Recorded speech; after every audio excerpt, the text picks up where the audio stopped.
அனைவருக்கும் வணக்கம். நான் உங்கள் தோழி. இன்று நாம் காணும் பதிவு ஆன்மீகம். வெள்ளிக்கிழமை தோறும் நம் நிலைவாசல் செய்ய வேண்டியது என்ன என்று பார்ப்போம் வாங்க. நம் நிலைவாசலில் சுத்தம் செய்து மஞ்சள் குங்குமம் வைத்து பூ வைத்து கோலம் போட்டு ஒரு இனுக்கு வேப்பிலையை 2 பக்கமும் வைத்து அதன் மேல் எலுமிச்சப்பழம் 2ஆக நறுக்கி ஒன்றில் குங்குமம் ஒன்றில் மஞ்சள் தடவி 2 பக்கமும் வைத்து விட்டு பிறகு கொஞ்சம் அர்ச்சதையை ரெடி செய்து 2 பக்கமும் கொஞ்சமாக வைத்து விடுங்க.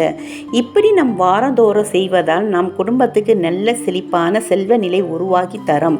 இந்த நிலைவாசலில் தான் எல்லா தெய்வமும் குலதெய்வம் முதல் கொண்டு குடிக்கொண்டிருக்கிறார்கள். நம் வீட்டுக்கு ஒரு நல்லது நடக்க வேண்டும் என்றாலும் நல்ல சக்தி உள்ள வர வேண்டும் என்றாலும் நாம் வீட்டு நிலைவாசலில் தாண்டித்தான் வருவார்கள்.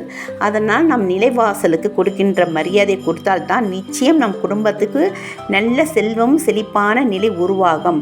நம் வீட்டில் நிலைவாசல் குடிக்கொண்டிருக்கும் தெய்வமும் சந்தோஷமாக இருப்பார்கள். எந்த விதமான கெட்ட சக்தியும் நம் வீட்டுக்குள் வரவிடாமல் பார்த்து கொள்வார்கள். இந்த விதிமுறையை நீங்கள் பின்பற்றி பாருங்கள், பயனடைங்கள். நன்றி.